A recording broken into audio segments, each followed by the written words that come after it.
ஒரு கோயிலுக்கு போனால் 4 பேரை பார்க்குறோம். 4 பேர்.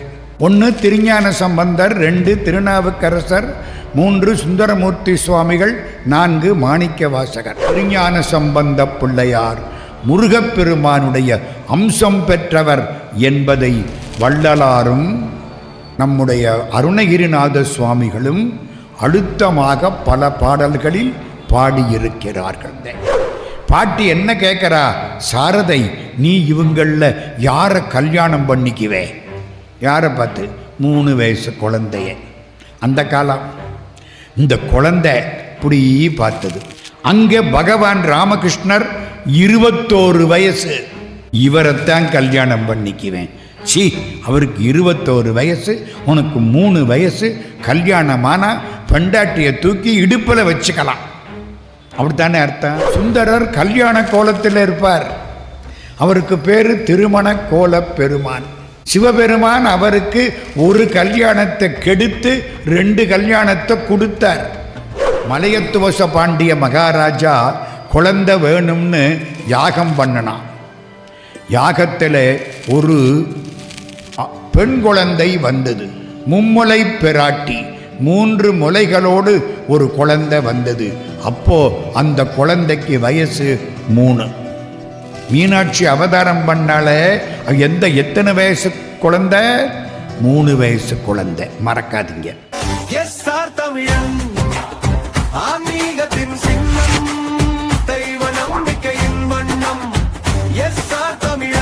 எஸ்ஆர் தமிழன் சப்ஸ்கிரைப் செய்யுங்கள். அன்புக்கும் வணக்கத்திற்கும் மரியாதைக்கும் உரிய சான்றோர் பெருமக்களே, தாய்மார்களே, எல்லாருக்கும் வணக்கம். 4 பெருமக்கள். ஒரு கோயிலுக்கு போனால் 4 பேரை பார்க்குறோம். 4 பேர். 1 திருஞான சம்பந்தர், 2 திருநாவுக்கரசர், 3 சுந்தரமூர்த்தி சுவாமிகள், 4 மாணிக்க வாசகர். சுந்தரமூர்த்தி சுவாமிகளுக்கு என்ன அடையாளம்? இப்போ 4 பேர் இருக்காங்க, அடையாளம் வேணுமில்ல? சுந்தரமூர்த்திக்கு என்ன அடையாளம்? கழுத்தில் மாலை, கையில் பூச்செண்டு, திருமண கோல பெருமான்.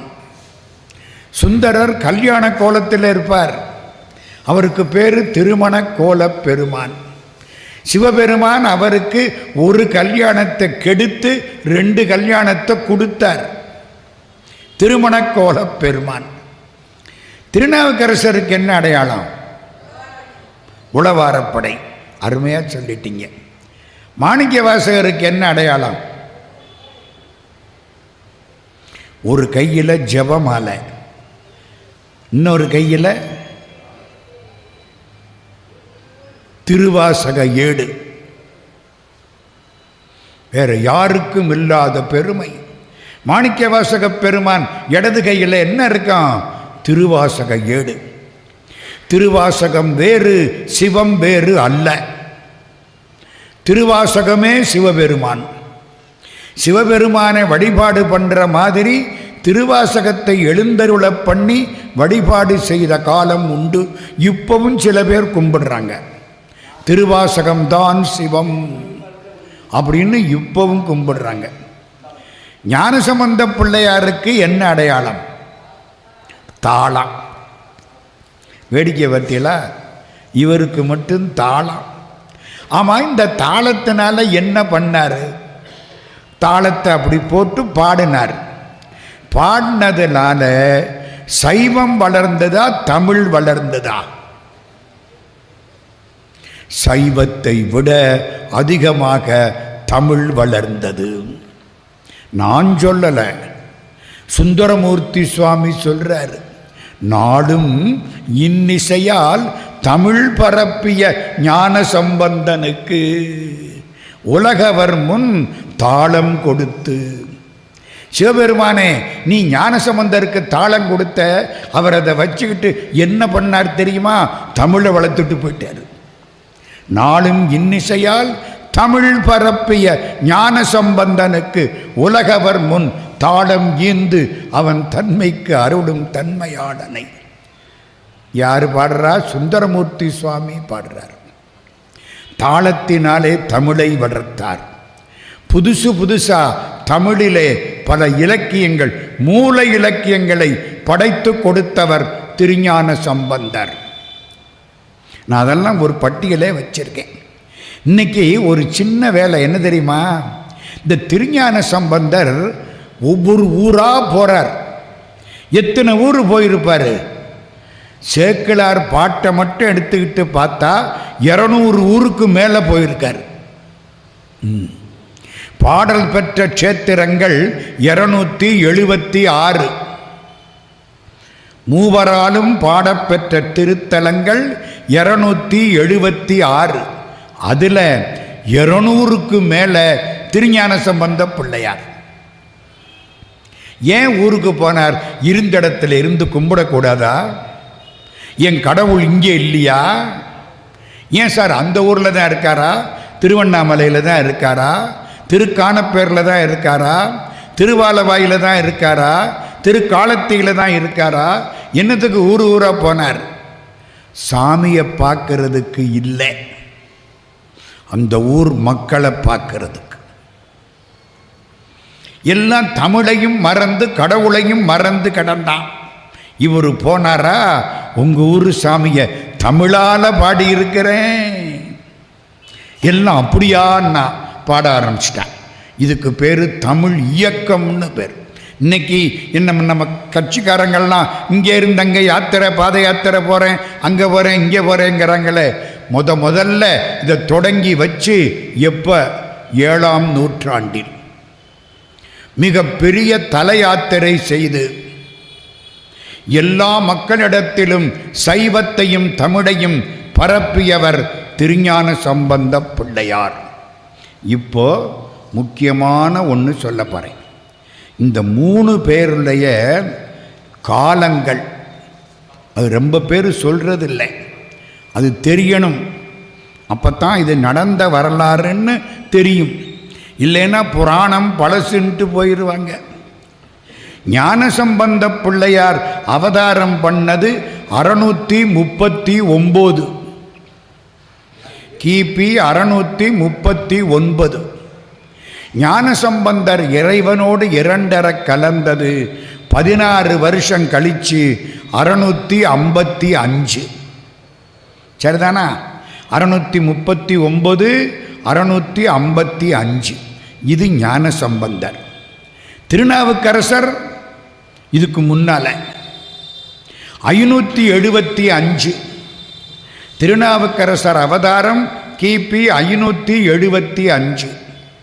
திருநாவுக்கரசர் திருப்புகலூரிலே தன்னை இறைவனோடு கலக்கச் செய்தது 656. 81 வருஷம். 656. கொஞ்ச காலம் கழிச்சு ஒரு 30-40 வருஷம் கழிச்சு சுந்தரர் பிறக்கிறார். சுந்தரர் கிபி 694. ரொம்ப பேருக்கு தெரியாது. 694, 18 வருஷம். 712. 694 இருந்து 712. மாணிக்கவாசகப் பெருமானுடைய காலம் சர்ச்சைக்கு உரியது. ஆனானப்பட்ட மறைமலை அடிகள் பக்கம் பக்கமாக எழுதிவிட்டு கடைசியில் 3ஆம் நூற்றாண்டாக கலாம்ங்கிறாரு. கலாம் தான் எல்லா இடத்துலையும் நிற்கிறாரு. அன்னைக்கும் அப்படித்தான், இன்னைக்கும் அப்படித்தான். சொல்ல முடியலை. சில பேர் 5ஆம் நூற்றாண்டு, சில பேர் 8ஆம் நூற்றாண்டு. ஆனால் மாணிக்க வாசகர் 3ஆம் நூற்றாண்டுங்கிறதுக்கு சான்றுகள் அதிகமாக இருக்குது. அது ஒரு பக்கம் இருக்கட்டும், நமக்கு அதெல்லாம் வேண்டாம். திருஞான சம்பந்தருடைய பாடல்கள் 3 திருமுறைகள். முதல் திருமுறை 136 பதிகம், 136. 2ஆம் திருமுறை 122. 3ஆம் திருமுறை 125. ஆக 383 பதிகங்கள். திருஞான சம்பந்தர் எப்படி பாடுவார் தெரியுமா? முறைப்படி பாடுவார். 8வது பாட்டில் ராவணனை பேசுவார். இந்த பாட்டு வந்துட்டாலே 8வது பாட்டுன்றலாம். வாளினான் வேலினான் மால்வரை எடுத்ததின் தோழினான் நெடுமுடி தொலையவே ஊன்றிய தாளினான் காணப்பேர் தலையினால் வணங்குவார் நாளும் நாள் உயர்வதோர் நன்மையை பெறுவரேன்னார்னா ராவணனை சொல்கிறாரு 8வது பாட்டு. 9வது பாட்டில் என்ன தெரியுமா செய்வார்? அடிமுடி காட்டா அண்ணாமலையார பாடுவார். மாலரியா நான்முகனும் காணா மலையின்னு திருவாசகத்தில் மாணிக்க வாசக சாமி சொல்கிறார்ல, அந்த வரலாற்றை சொல்லுவார். 9வது பாட்டு அண்ணாமலையார். 10வது பாட்டில் சமணருக்கு ஒரு கொட்டு வைப்பார். என்ன அவர் நோக்கமே அதுதான். 11வது பாட்டில் இந்த பாட்டை படித்தா இன்ன பலன் கிடைக்கும். ஏன்னா நம்ம அப்போவே என்ன கிடைக்கும்னு தான் கேட்டோம்.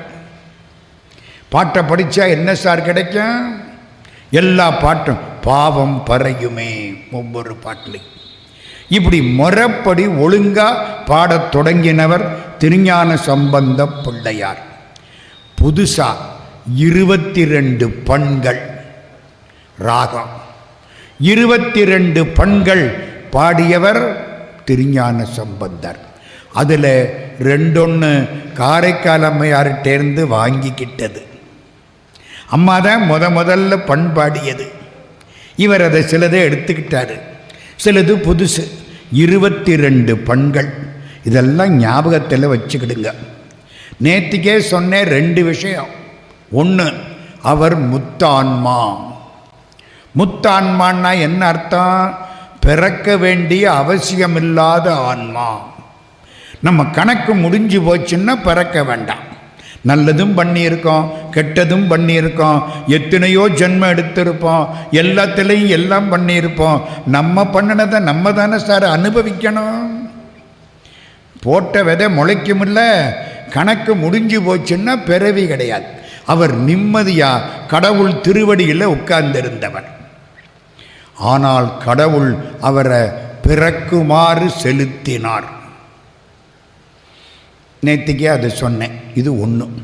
அதனால முதல்ல அழுததை தவிர திருஞான சம்பந்தர் வேற எங்கேயும் வருத்தப்பட்டு அழுததா கிடையாது.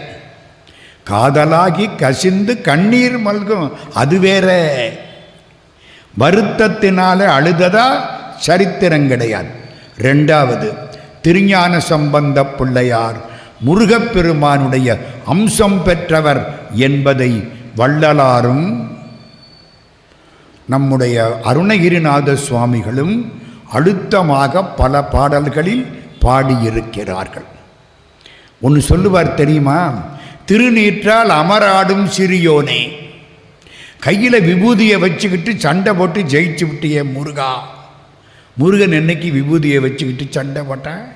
திருஞான சம்பந்தர் தான் கையில் விபூதி பையை வச்சுக்கிட்டு பாண்டிய ராஜாவை கூன்பாண்டியனை நின்றசீர் நெடுமாற பாண்டியனா மாற்றினார்.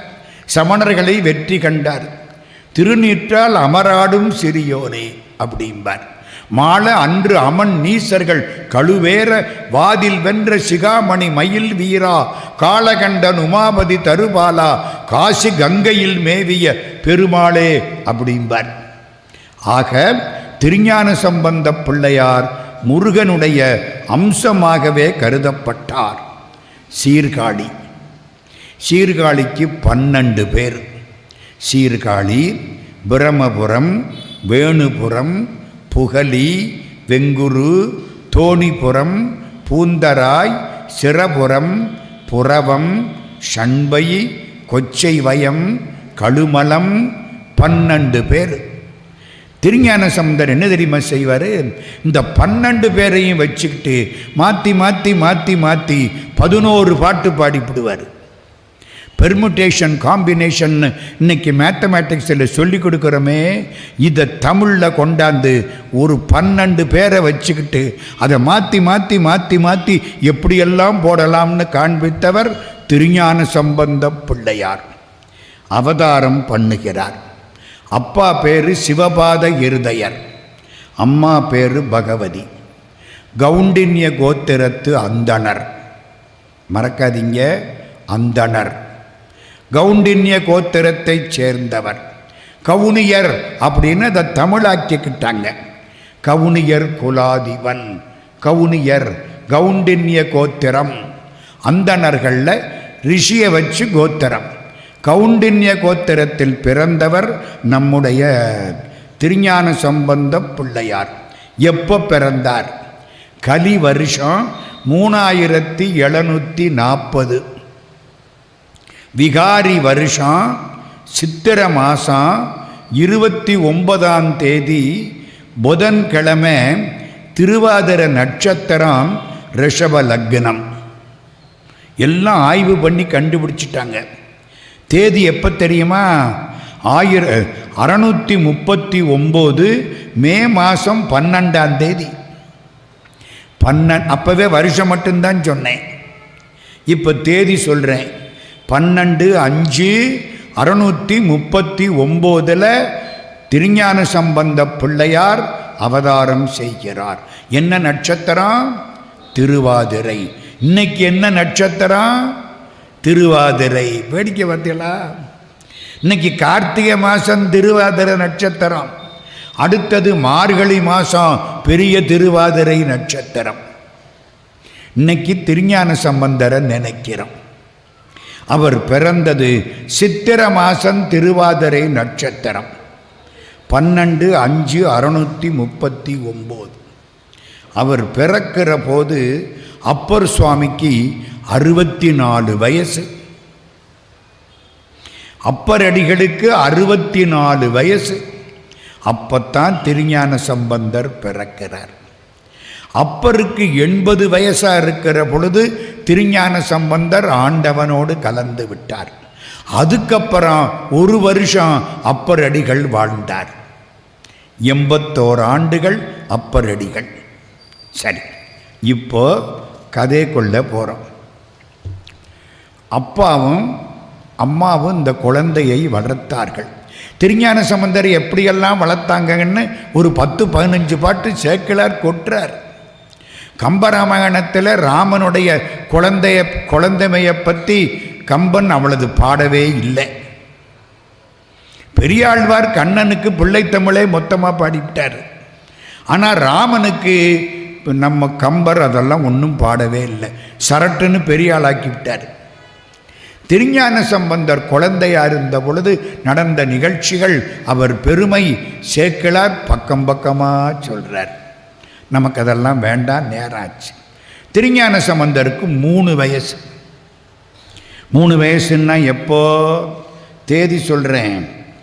642 வருஷம் மே மாதம் 9ஆம் தேதி.